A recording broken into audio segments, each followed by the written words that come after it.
mais uma vez, seguindo essa série de mensagens, de palavras, de estudos sobre o aparecimento do anticristo.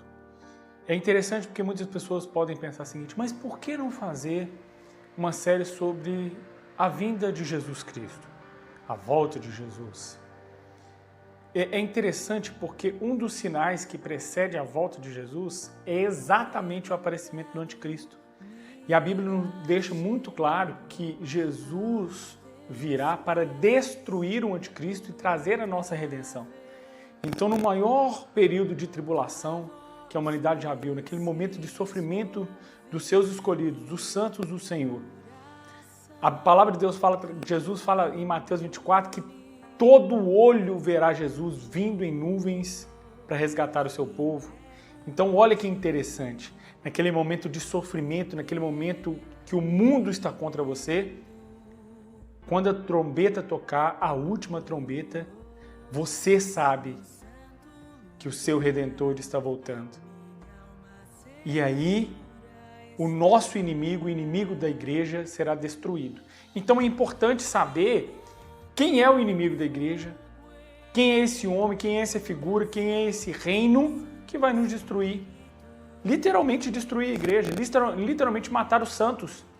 Porque a maior vitória dos santos não é vencer, às vezes, na força bruta, às vezes é morrer e não negar o nome de Cristo.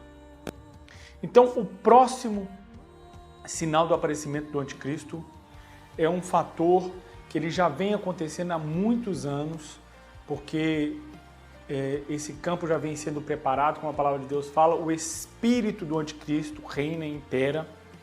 Esse fator é muito interessante porque ele é muito sutil e ele mudou a igreja. É o fator da ecumenia.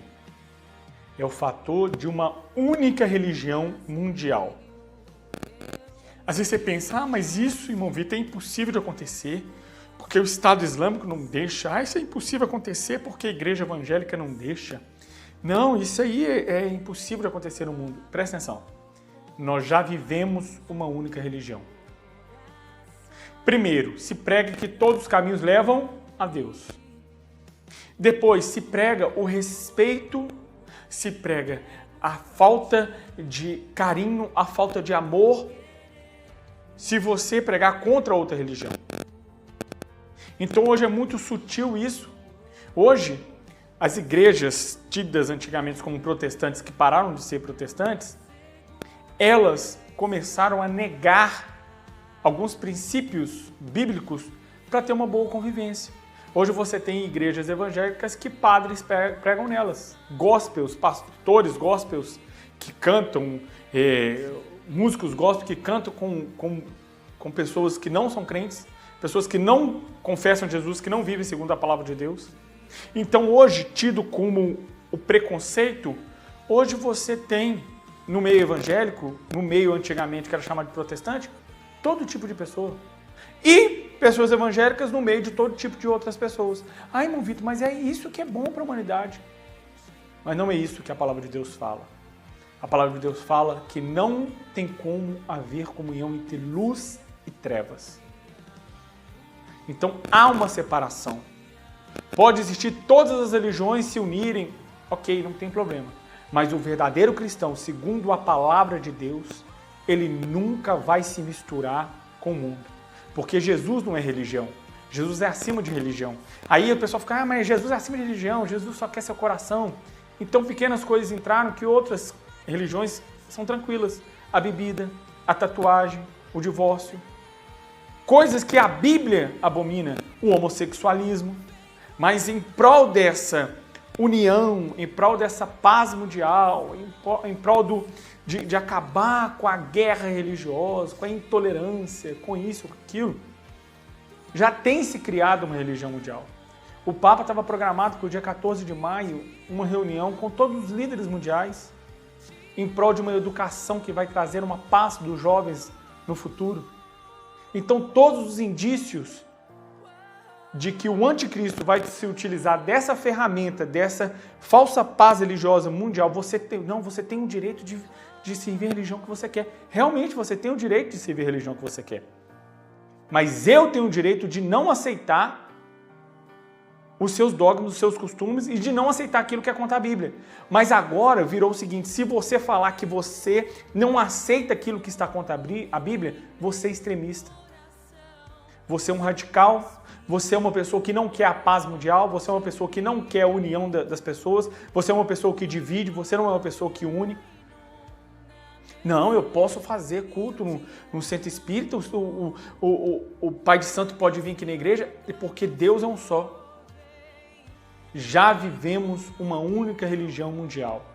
Já vivemos, através também dessa pandemia, um pano de fundo para que aquele que fala contra as práticas de qualquer um, que vai de contra a Bíblia, é tido como radical, é tido como extremista, é tido como alguém que quer o mal das pessoas.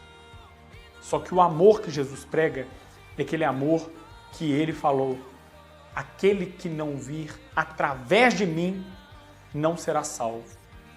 João 3,16 é muito lindo, porque a palavra de Deus fala que Deus amou o mundo de tal maneira que deu o seu Filho unigênito para que todo aquele que nele crê não pereça, mas tenha vida eterna. Mas o próprio versículo continua: mas aquele que não crê já está julgado e condenado. E Jesus disse: por que me chamais Senhor, Senhor, se não faz o que eu vos mando?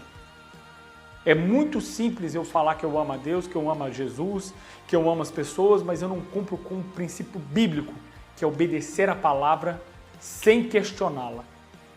Algumas religiões desconsideram a Bíblia. Outras, como o catolicismo romano, diz que a Bíblia é inferior a eles, porque a Bíblia saiu do meio deles. É totalmente uma falta de até entendimento cultural, entendimento histórico, de que todos os manuscritos foram retirados de Israel. Ninguém da Igreja Católica era de Israel. E todos que ela tem como pais da igreja eram de Israel. Então, obviamente, a igreja não nasceu em Roma. A igreja não é romana. A igreja nasceu em Jerusalém. Então, é muito simples. Uma religião mundial ela já impera. Em qualquer lugar do mundo, a ecumenia, pregando-se a paz entre as religiões. Todas as profissões, há muitos anos, no término dessa profissão, que é a formatura, se faz um culto ecumênico, então se oferece aquela profissão aos demônios, porque o culto ecumênico, Deus não está ali, nosso Deus não se mistura, o nosso Deus ele não se envolve com outras práticas pagãs. Aquele que quiser servir a Deus precisa abandonar as suas práticas de idolatria, de feitiçaria e qualquer outra coisa que é contra a palavra de Deus para ser salvo. Você não consegue ser salvo vivendo segundo a sua vontade, mas vivendo segundo o que a palavra de Deus determina. Vamos voltar à origem e protestar contra o mundo, contra as religiões e contra o anticristo. Esse é o nosso papel como cristão nessa terra. Eu agradeço essa oportunidade.